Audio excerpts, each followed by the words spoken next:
Very good morning, students. Today we will be discussing about real depth and apparent depth. Right, that is a very crucial concept and very important one also.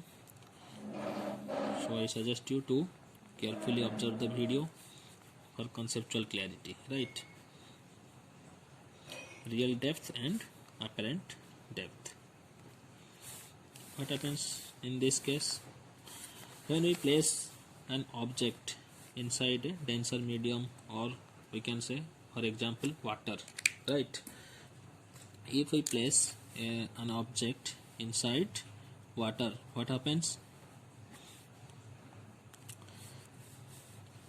Let me name this object like O. This is the object. What happens when light rays coming from this object, they deviated away from the normal, because this is the denser medium, right? Water, and this is air medium, this is rarer medium. So from light rays going from air medium water medium to air, then it bends away from the normal.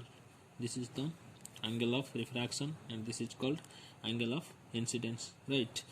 So what happens if we are observing here to this object, right? Then this object appear to be lifted. ठीक है, ऐसे लगेगा जैसे कि object का जो position है ये यहाँ पर नहीं है, थोड़ा अपवर्ड है. ठीक है, तो object image is appear to be uplifted, right.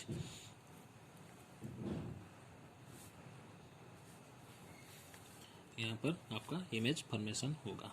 That's why this depth of the object is called as real depth, and this depth of the image is called as what? Apparent depth. This is the water filled inside, right? So we can say that the D represent real depth or the real position of the object, and D dash represent the apparent depth or virtual position of the object, right? And this is where image is formed. So according to Snell's law, we know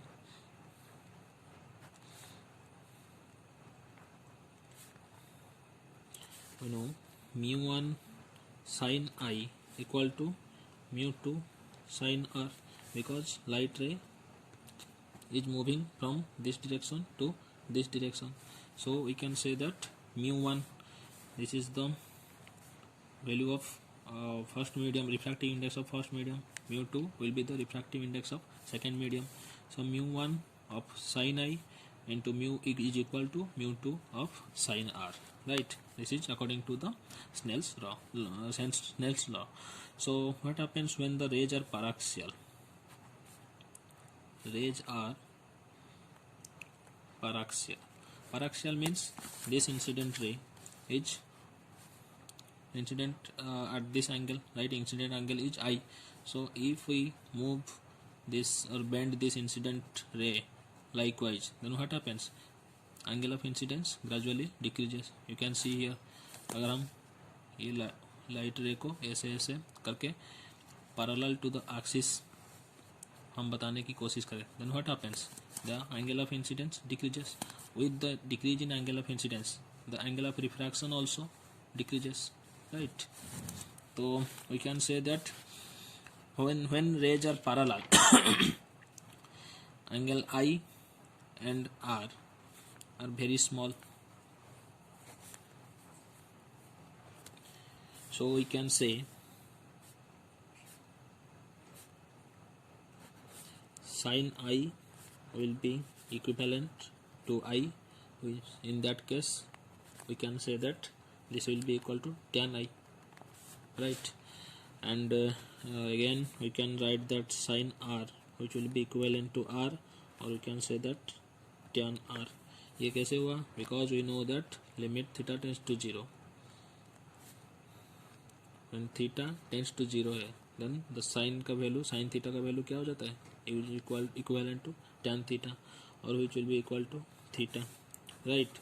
So from this we can say that sin I will be equal to I, and it will be equivalent to tan I, and sin R will be equivalent to R, and which is equivalent to tan R. So the Snell's law can be again written as mu1 sin I के बदले हम क्या लिखेंगे tan I, because sin I equal to tan I, and again we can write mu2 sin R के जगह लिख सकते हैं tan R.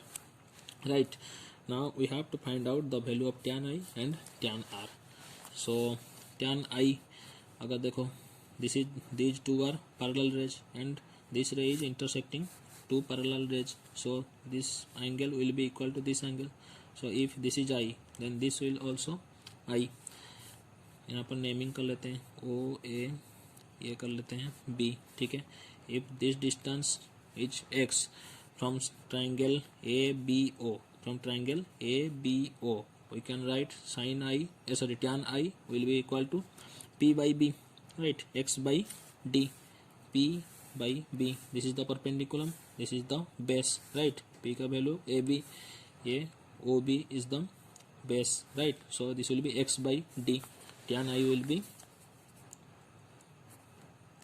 x by D will be equal to tan R का वैल्यू पता करते हैं from this angle, right, AIB.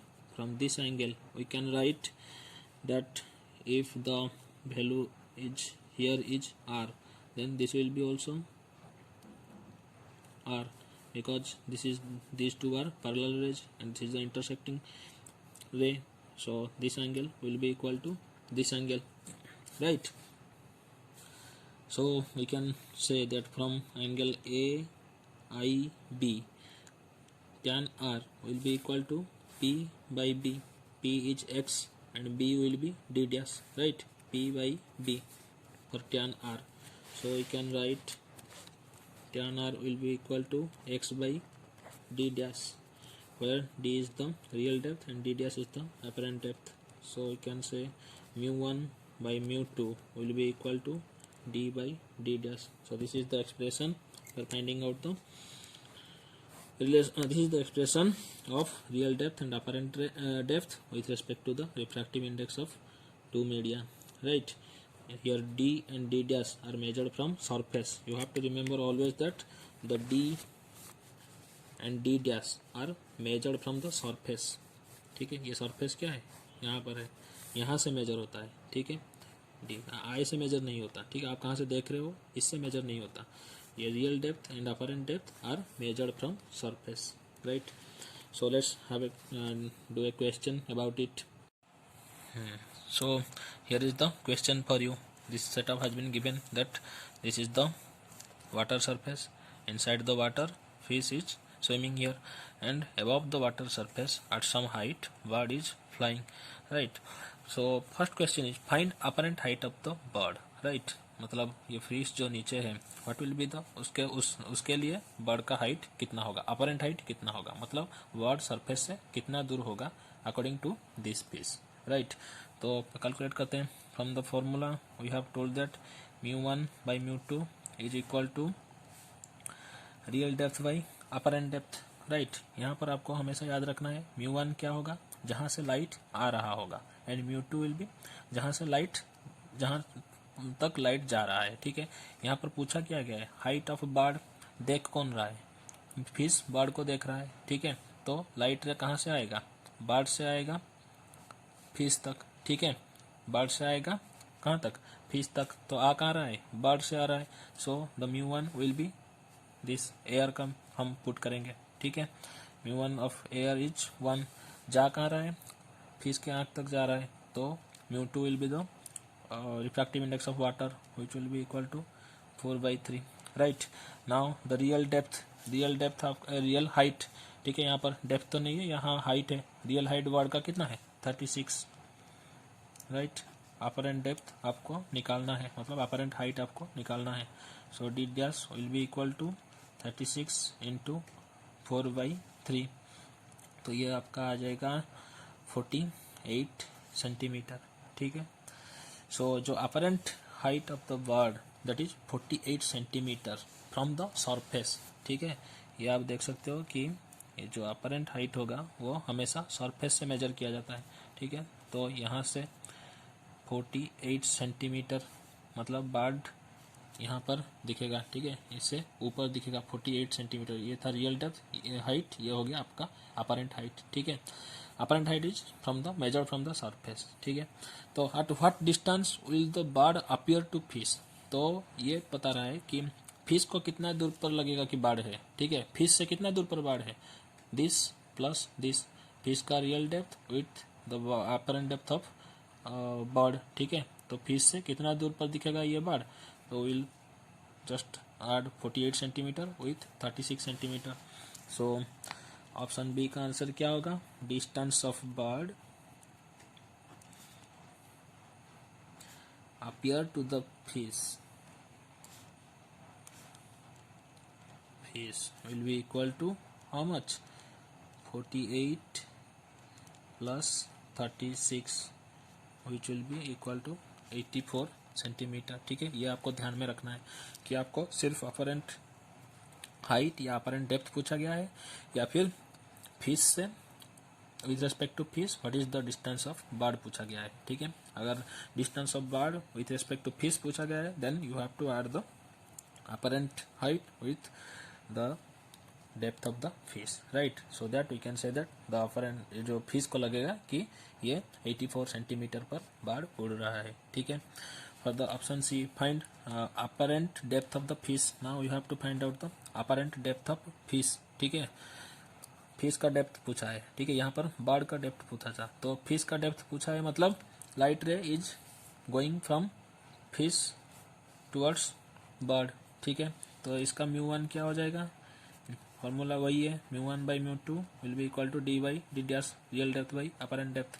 तो μ1 कहाँ पर हो जाएगा, जहाँ से लाइट जा रहा है दैट विल बी द μ1, सब वाटर हो जाएगा आपका μ1 4/3। जा कहाँ रहा है, टुवर्ड्स बर्ड, बर्ड देख रहा है फिश को, यहाँ पर फिश देख रहा था बर्ड को, अब यहाँ पर बर्ड दिख रहा है फिश को, तो μ2 will be the refractive index of air, right. Now real depth of the fish कितना है 36 निकालना है अपरेंट डेप्थ, तो D dash will be equal to 36 into 3/4 which will be equal to 27 centimetre. That means fish का जो position होगा वो थोड़ा ऊपर होगा 27 सेंटीमीटर, मतलब ये 36 सेंटीमीटर पर फिश था लेकिन बाढ़ को दिखेगा कि फिश थोड़ा ऊपर है, दैट इज 27 सेंटीमीटर। लेकिन अब पूछेगा कि what is the upper distance of fish with respect to bird, ठीक है। सिर्फ अपरेंट डेप्थ पूछेगा तो 27 centimetre, with respect to bird पूछेगा तो you have to add this 27 centimetre plus 36 centimetre, है कि नहीं। बर्ड का पोजीशन क्या है 36 सेंटीमीटर पर है और फिश का अपरेंट पोजीशन क्या है 27 सेंटीमीटर है। So you have to option D, at what distance will the fish appear to bird, then we will calculate that 36 centimeter plus 27 centimeter, then that will be equal to 63 centimeter। that means bird को लगेगा कि उससे fish कितना दूर पर है 63 centimetre पर है, लेकिन फिश को क्या दिखेगा बर्ड 84 सेंटीमीटर के डिस्टेंस में है, ऐसा ही दिखेगा, ठीक है। Now the second question, so this is another question where we have to find out the apparent depth of the object as seen by the eye. Object is placed here, right? There are two mediums but two refracting surfaces are there, right? This one is the first refracting surface and this one is the second refracting surface. First is air medium, then glass medium, then air medium. Object is placed behind the behind this, right? So we have to calculate the apparent depth of an object as seen by eye, ठीक है। तो कैसे निकालेंगे, पहले हमें एक एक करके सरफेस के थ्रू जाना पड़ेगा, ठीक है। Refraction of different surfaces we have to calculate, ठीक है। फॉर फर्स्ट सरफेस हमें यहाँ पर पहले आई प्लेस करना है, ठीक है। इस आंख के लिए इस ऑब्जेक्ट का अपरेंट डेप्थ कितना होगा पहले उसे कैलकुलेट करना है, फिर क्या करेंगे सेकेंड सरफेस के लिए कैलकुलेट करेंगे, ठीक है। तो इस आंख के लिए इस ऑब्जेक्ट का अपरेंट डेप्थ कितना होगा, जैसे कि हमने बताया था formula is μ1 by μ2 is equal to real depth by apparent depth, right? μ1 here is आँख यहाँ पर है, so light rays coming from the object to the eye, object to the eye, object से आ रहा है, that's why μ1 will be this medium, air का μ1 हम एयर को ले लेंगे, दैट विल बी 1। अब जा रहा है μ2 को जा रहा है, ठीक है, तो ग्लास मीडियम है, इसका लिख लेते हैं 1.5। रियल डेप्थ कितना है इसका 10 सेंटीमीटर, राइट। अपरेंट डेप्थ निकालना है पर this two mediums, this is the refracting surface. ये वाला ऊपर को हम कंसिडर नहीं कर रहे हैं अभी, तो आपका डी डैश जो आता है 15 सेंटीमीटर आ गया, ठीक है, मतलब ये जो 10 सेंटीमीटर पर होना चाहिए था, ठीक है। Object is appearing to be here, ठीक है, मतलब और नीचे है, जैसे कि यहाँ पर इमेज को यहाँ पर दिखा लेते हैं, ठीक है, यहाँ पर है 15 सेंटीमीटर, है कि नहीं। तो अब देखो ये जो इमेज है that will be for the second refraction, that will be the object, ठीक है कि नहीं। तो ऑब्जेक्ट का डिस्टेंस कितना हो जाएगा यहाँ से यहाँ तक का, ये 15 सेंटीमीटर, अब ये 15 सेंटीमीटर, टोटल कितना हो जाएगा 30 centimetre, right. This virtual image produced will be acting as the object for the second refracting surface. First refracting surface से हमें इमेज मिला, अपरेंट इमेज मिला, ठीक है, वो जो इमेज मिला हमें वर्चुअल इमेज है जिसका अपरेंट डेप्थ मिल गया। For the second surface this apparent depth will be acting as the what real depth, so real depth will be 15 centimetre plus 15 centimetre that is 30 centimetre. इस आँख को लगेगा कि यहाँ पर ये जो इमेज है यहाँ पर है, ठीक है, तो इसका अपरेंट डेप्थ अब कैसे निकलेगा, this is for first surface, for first surface हमने कैलकुलेट कर लिया। फॉर सेकेंड सरफेस अब देखते हैं, फॉर सेकेंड सरफेस कितना होगा, वही formula μ1 by μ2 equal to D by D dash, right. तो यहाँ पर देखो μ1 क्या है, अब यहाँ से इमेज यहीं पर है, light ray is coming from this medium to this medium, है कि नहीं। अरे पता कर रहे हो कि नहीं पता कर रहे हो। सो जो लाइट रे है that is moving from this medium to this medium, so हमारा μ1 जो लेंगे हम यहाँ पर ग्लास लेंगे, 1.5 है ग्लास का, जहाँ से जा रहा है वो μ1, जहाँ एंटर कर रहा है वो μ2, μ2 क्या हो जाएगा आपका 1। रियल डेप्थ कितना है 30 सेंटीमीटर, आपको हमारा रियल डेप्थ है 30 सेंटीमीटर और अपरेंट डेप्थ हमको निकालना है। Then D dash will be 30 by 1.5 which will be equal to 20 centimetre, right. So distance of object जो है वो 20 सेंटीमीटर यहाँ पर दिखेगा। ये जो इमेज था इसका अब अपरेंट कितना दिखेगा, हमारे आई को एक्चुअली क्या दिखेगा, this image is placed here, ठीक है। सो डिस्टेंस ऑफ ऑब्जेक्ट, अगर ये ऑब्जेक्ट सीन बाय आई देखेंगे, ठीक है, आई से इस इमेज का डिस्टेंस देखेंगे तो कितना होगा 20 प्लस ये हो गया 20, ठीक है, यहाँ पर हमें निकला है 20 centimetre apparent depth. Second refraction के बाद इमेज कहाँ पर फॉर्मेशन हो रहा है, यहाँ पर फॉर्मेशन हो रहा है which is 20 centimetre from this surface. तो आई से कितना डिस्टेंस होगा 20 plus 20 that will B 40। Distance of object seen by eye will be equal to 20 centimeter plus 20 centimeter which will be equal to 40 centimeter, right. Let's do another problem.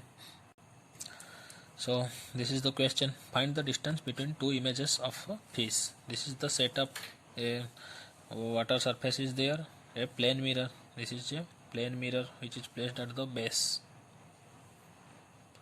plane mirror is placed at the base, the eye is observing the fish, right.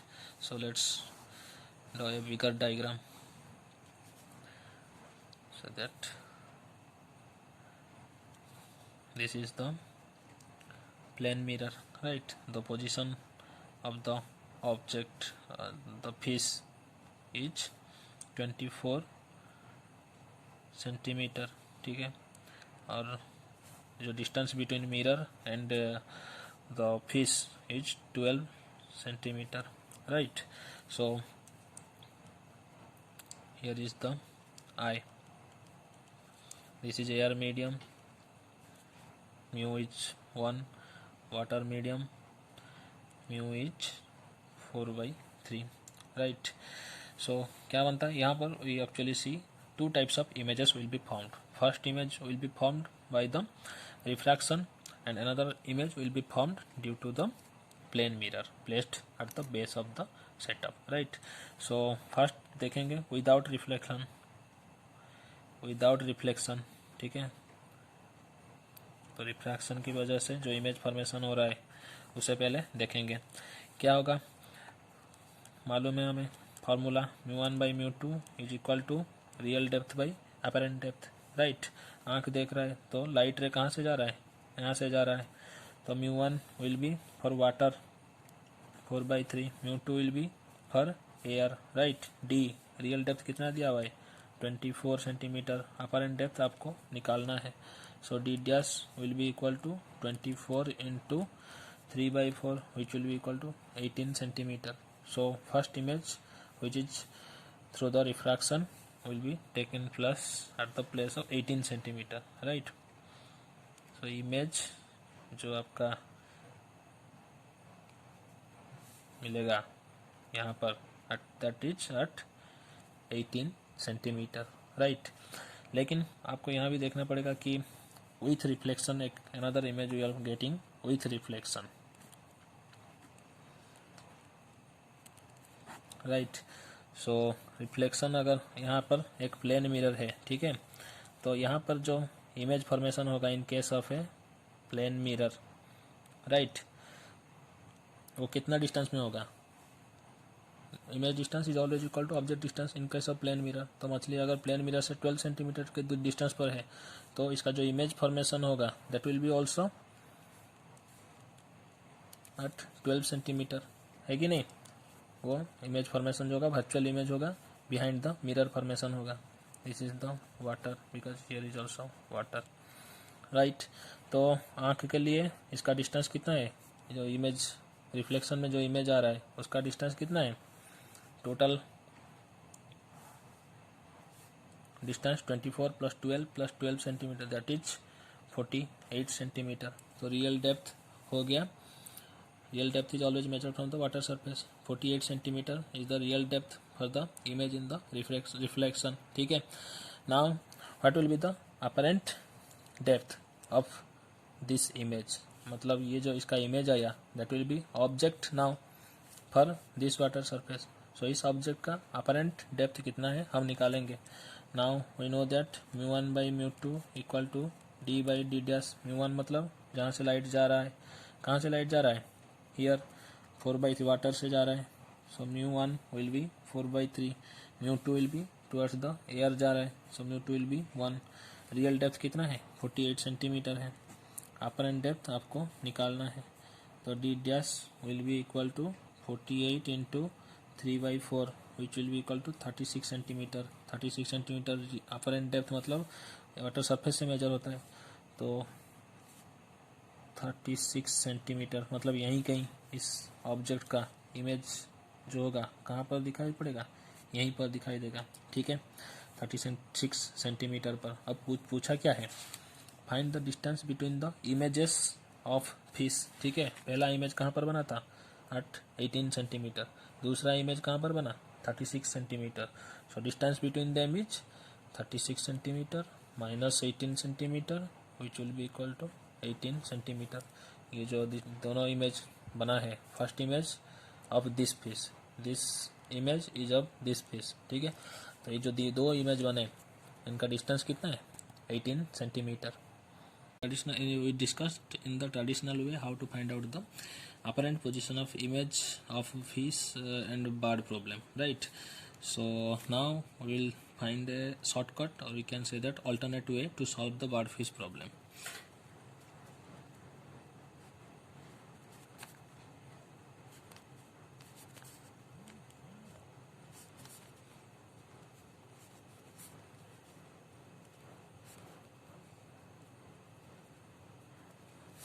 Right, so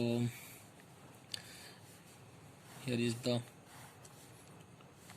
setup, this is the water surface and bird is at a distance y.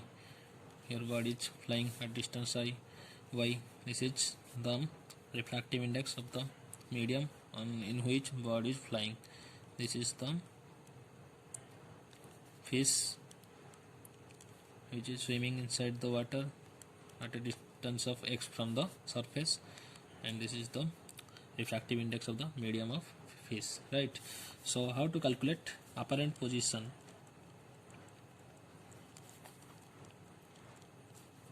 of image of fish as seen by bird, right? Here we can directly calculate the image of fish, मतलब fish का एक apparent position होगा, मतलब यहीं कहीं fish का जो image होगा यहीं कहीं ऊपर फॉर्म होगा, ठीक है। तो ये बर्ड और फिश के भीतर जितना आपका डिस्टेंस है और बर्ड देखेगा कि फिश उससे कितना दूर है, वो डायरेक्टली हम कैलकुलेट कर सकते हैं यहाँ से, ठीक है।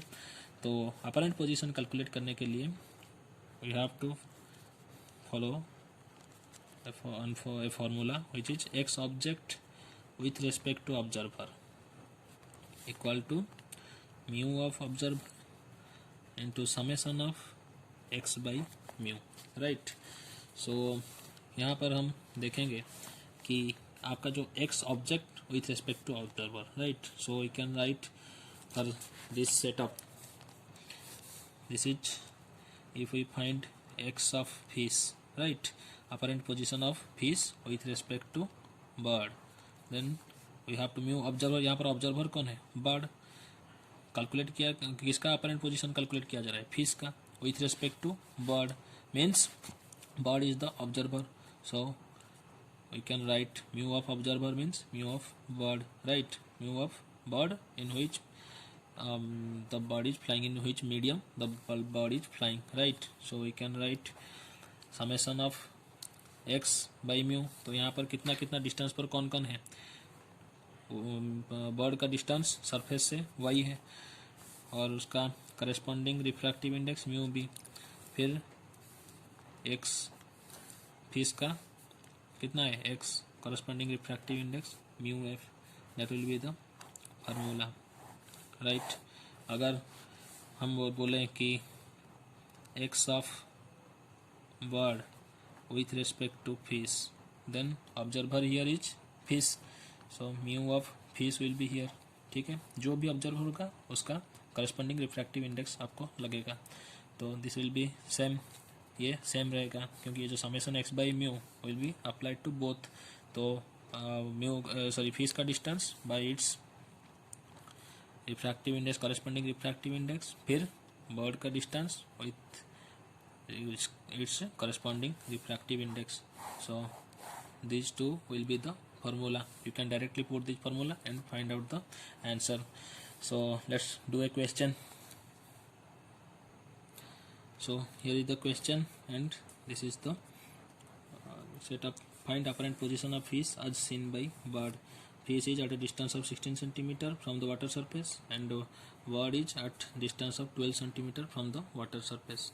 Refractive index of corresponding medium is given.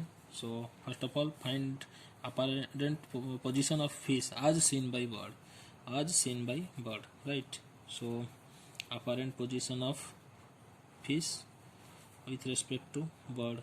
So bird is the observer here. So according to the formula, mu of observer means bird is the observer, mu b, right? Then कौन किसके कितने डिस्टेंस पर है with its corresponding refractive index. So fish के लिए x by mu W, right, here mu of corresponding कितना है mu W, यहाँ पर y by corresponding refractive index mu A, right.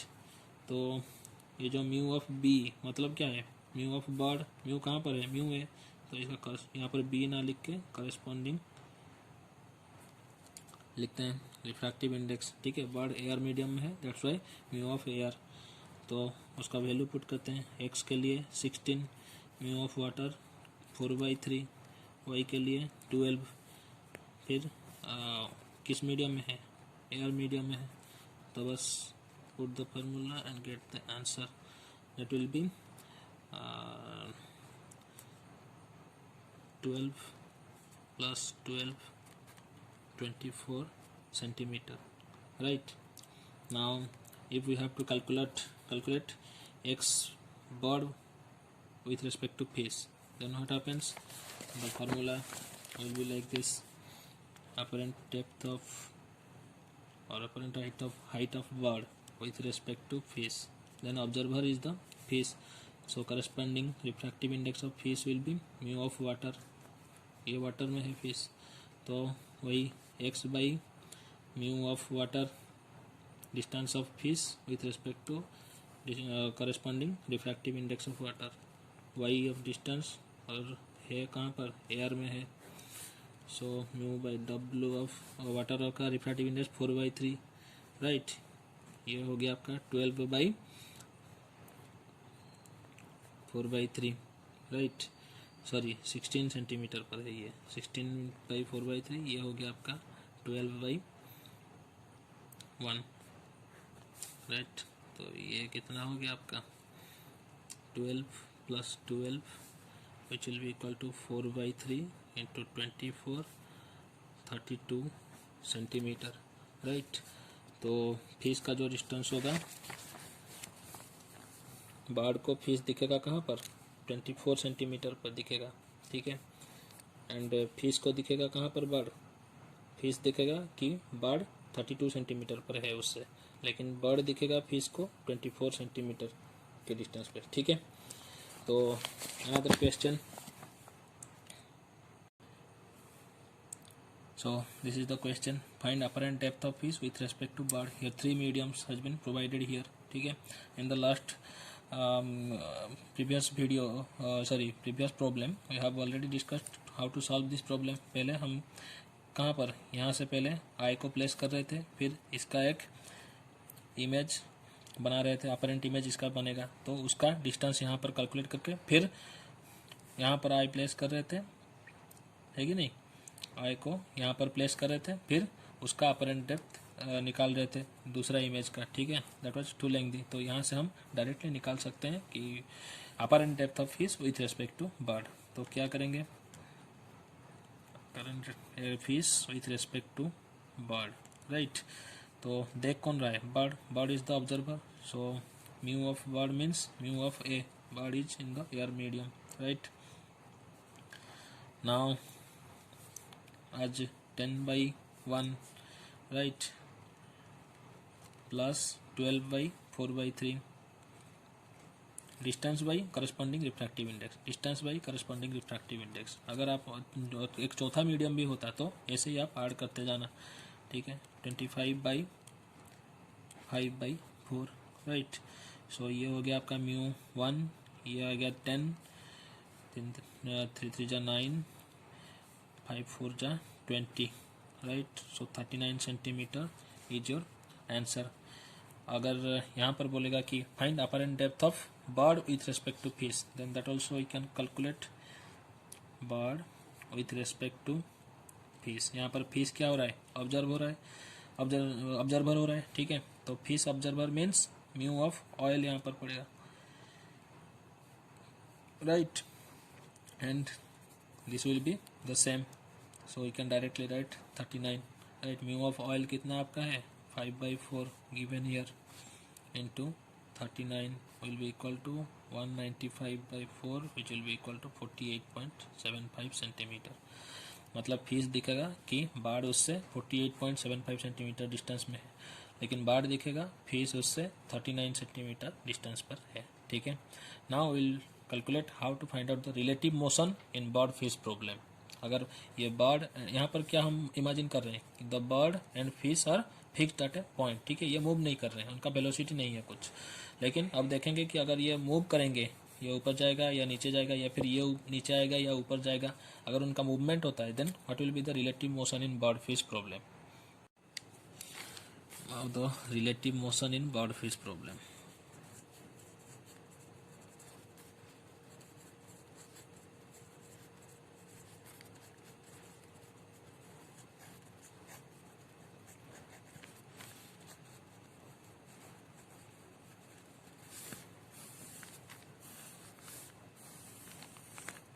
right?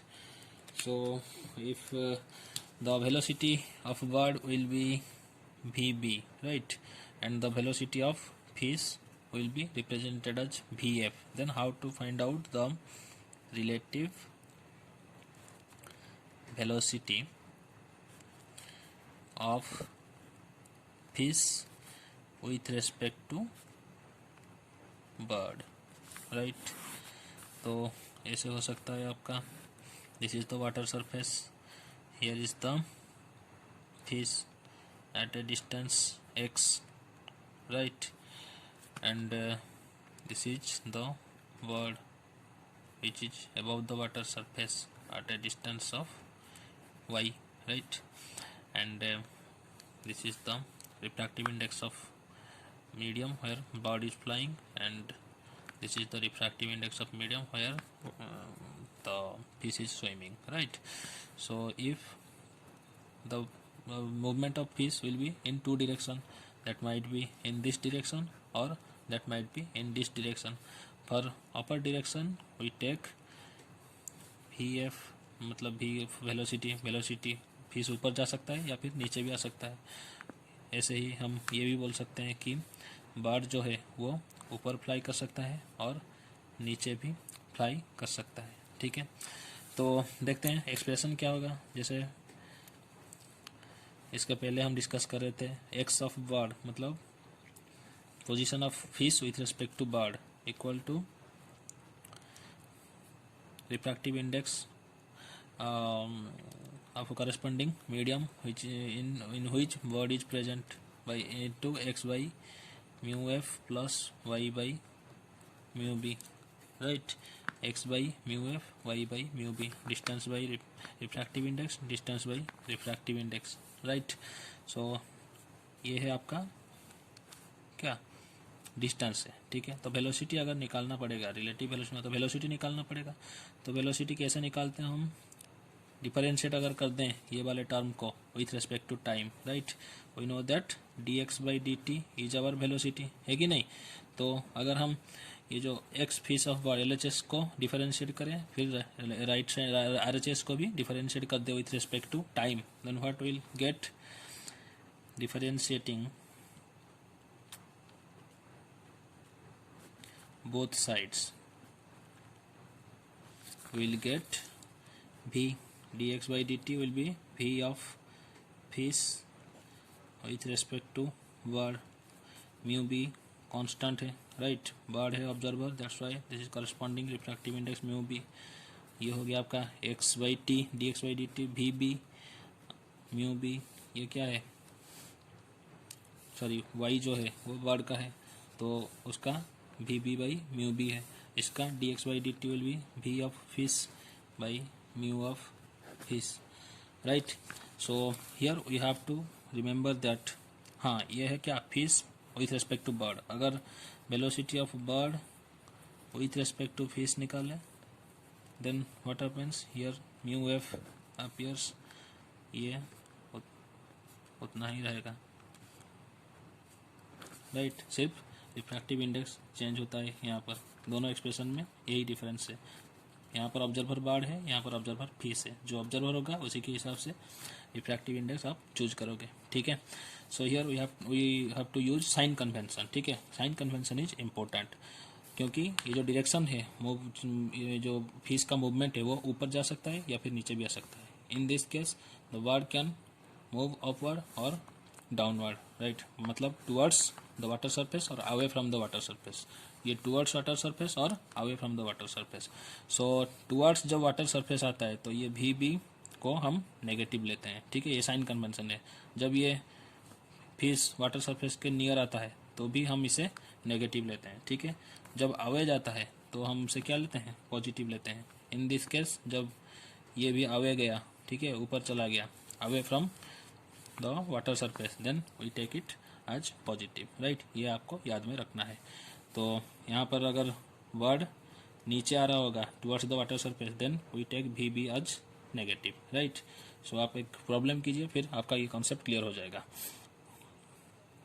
यहाँ पर देखो बच्चों, दिस इज द बर्ड, यहाँ पर फिश है, बर्ड का वेलोसिटी देखो, bird is approaching towards the water surface but fish is moving away from the water surface. ठीक है, उनका करस्पॉन्डिंग वेलोसिटी दे दिया है, refractive index of the medium दे दिया है। Now will calculate velocity of bird with respect to fish. Right, bird with respect to fish, fish नीचे मतलब ऑब्जर्वर पोजीशन में है, तो रिफ्रैक्टिव इंडेक्स जो होगा वो फिश के हिसाब से तय किया होगा, म्यू डब्ल्यू। ठीक है, यहाँ पर क्योंकि फिश वाटर में है तो आ जाएगा आपका भी बी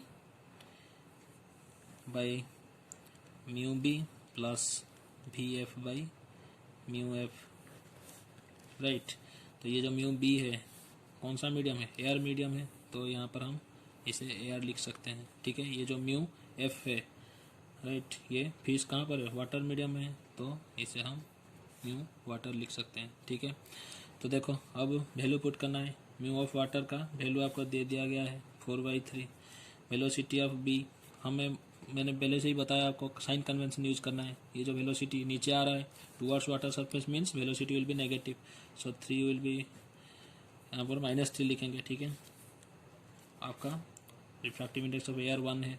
वेलोसिटी ऑफ फिश देखो ये away from the water surface जा रहा है, then that will be positive, तो इसे 4 ही रखेंगे। वाटर का रिफ्रैक्टिव इंडेक्स 4/3, 4 कैंसिल हो गया, 4/3, तो ये -3 +3 which will be equal to 0। तो फिश नीचे जा रहा है, बर्ड धीरे धीरे टुवर्ड्स वाटर आ रहा है, तो ऐसे लगेगा कि बर्ड को क्या फिश को क्या लगेगा कि बर्ड इज एट रेस्ट। ठीक है, तो अब निकालते हैं velocity of force with respect to fish with respect to bird. तो यहाँ पर देखो बर्ड के रेस्पेक्टिव में है तो कौन सा लेंगे, रिफ्रैक्टिव इंडेक्स ऑफ एयर, वही ये तो सेम ही रहेगा, म्यू ए प्लस भी F by mu of water.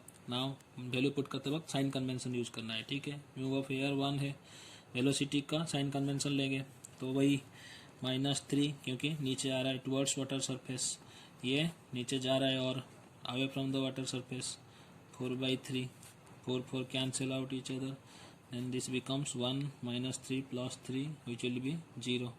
ठीक है, तो बर्ड को लगेगा फिश रेस्ट में है, फिश को भी लगेगा क्या, बर्ड भी रेस्ट में है। ठीक है, इनका रिलेटिव वेलोसिटी ऐसे निकालते हैं।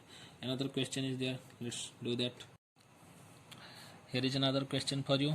सी the speed of the bird is 1 meter per second towards the water surface, speed of the fish is 4 meter per second towards the water surface। ठीक है, they are moving towards each other, refractive index is given, so we have to calculate velocity of bird with respect to fish।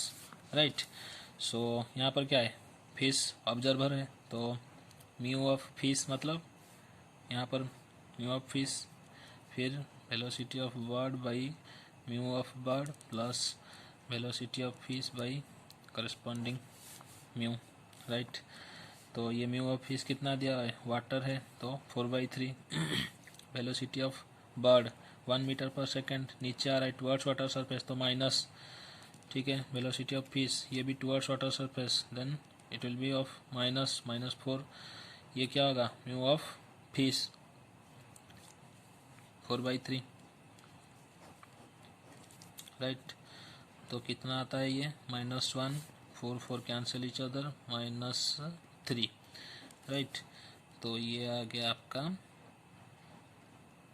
-4 which will be -16.3 metre per second. जो relative velocity होगा वो 16.3 metre per second, but the minus sign means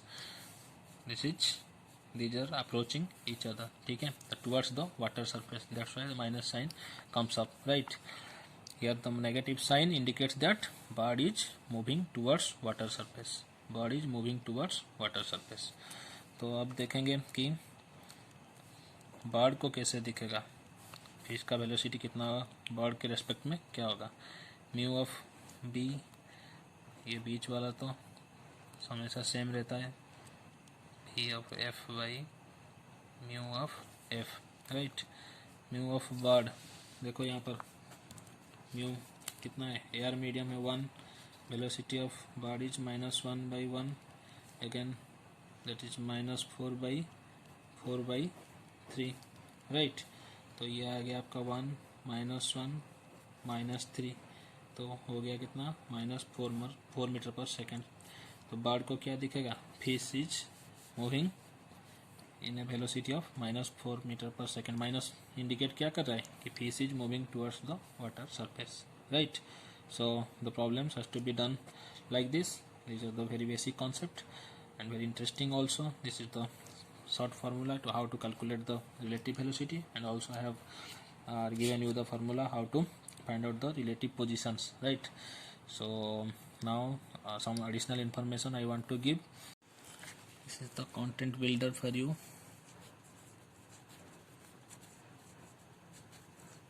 Some additional information. If a beaker is filled with immiscible transparent liquids, right, ये beaker है, this is filled with immiscible transparent liquids of refractive indices like, मतलब ये 3 layer का liquid है। यहाँ पर जो पहला होगा μ1, μ2 एंड μ3। ऐसे अगर और भी आप लिक्विड डिफरेंट लिक्विड ऐड करते जाओगे, then refractive index will be like μ1, μ2, μ3, μ4 ... like this, right. So having refractive index and thickness, अगर इसका thickness आपका T1, ये जो thickness है this is T2, ये अगर thickness है that is T3, then apparent depth of the bottom of the beaker, ठीक है। ये जो apparent depth है इसका real depth कितना होगा, let D। तो यहाँ से अगर कोई देखेगा तो इसका जो बॉटम होगा वो क्या होगा, थोड़ा ऊपर या थोड़ा नीचे भी आ सकता है, ठीक है। कैलकुलेट करने से पता चलेगा। तो उसका अपरेंट डेप्थ कितना होगा वो कैसे कैलकुलेट करते हैं, the apparent depth is calculated as T1 by μ1 plus T2 by μ2 plus T3 by μ3। अगर ऐसे और भी लिक्विड हो तो ऐसे हमें ऐड करता जाना चाहिए, ठीक है। तो D dash the apparent depth is calculated as like this. This was the first point. And second point is due to the refraction through atmosphere, right. ये है आपका अर्थ सरफेस है, यहाँ पर एक ऑब्जर्वर खड़ा है, ठीक है। So due to the refraction through atmosphere at sunset or sunrise, right, the sun appears above the horizon while actually it is below the horizon, ठीक है। horizon क्या है, ये है आपका, this is the atmosphere which is surrounding the earth surface, right, atmosphere है ये। so due to the refraction what happens, actually sunset तो हो जाता है, ठीक है। Sun is actually sets before the time, so the sun rays like this after refracted by atmosphere going towards our eye. लेकिन हमें दिखता कैसा है, if we extend this line हमें दिखता है जैसे सन जो है that is present here. Actually sun का प्रेजेंस कहाँ पर है, बिलो द हराइजन, ठीक है। एक्चुअल पोजीशन ऑफ द सन, ये क्या हो गया आपका अपैरेंट पोजीशन। मतलब सनसेट हो चुका होता है, ठीक है, लेकिन हमें क्या दिखता है कि नहीं अभी तक सनसेट हुआ नहीं है। तो सनसेट के भीतर ये जो अंतर है that is 2 minutes, right. Sunrise के भी केस में यही दिखता है कि सनराइज के वक्त ये सन यहाँ पर होता है लेकिन हमें दिखता है कि सनराइज हो गया है।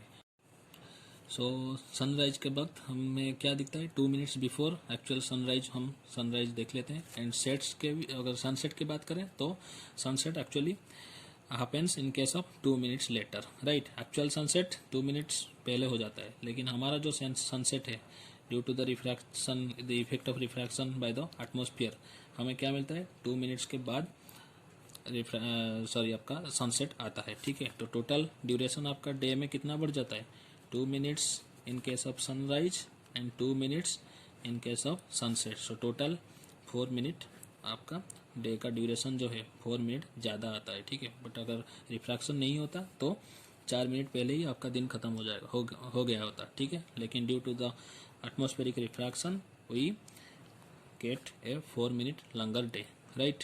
so Another phenomenon of refraction are the flattening of oval shape of the sun also at the sunrise and sunset. हमें दिखता है कि जो सनराइज एंड सनसेट में सन का जो साइज है वो थोड़ा फ्लैटनिंग दिखता है और ओवल दिखता है due to the atmospheric refraction, right? So it is the refraction due to which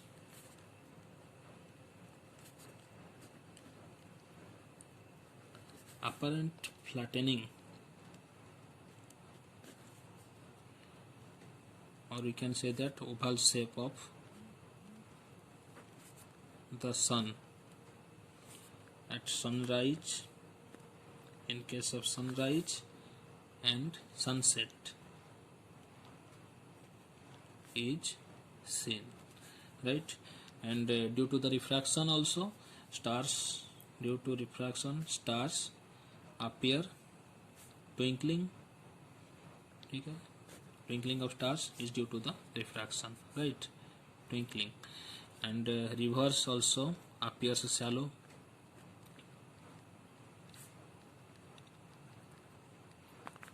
and the pencil appears broken. Pencil appears broken in water, right? So these are the phenomenon which is related to refraction. First one is the sun actually moves below the horizon, but we actually see that the apparent position of sun about 2 minutes more, ठीक है. और क्या होता है sunrise case में भी वही होता है. And in case of refraction also, due to the apparent flattening, oval shape of the sun at sunrise and sunset is seen, right? And stars appearing twinkle, and rivers appear shallow, and pencils appear broken in water. So students, that's all for today. Hope you have enjoyed the video. If you have any doubt, then you can ask me. Have a nice day.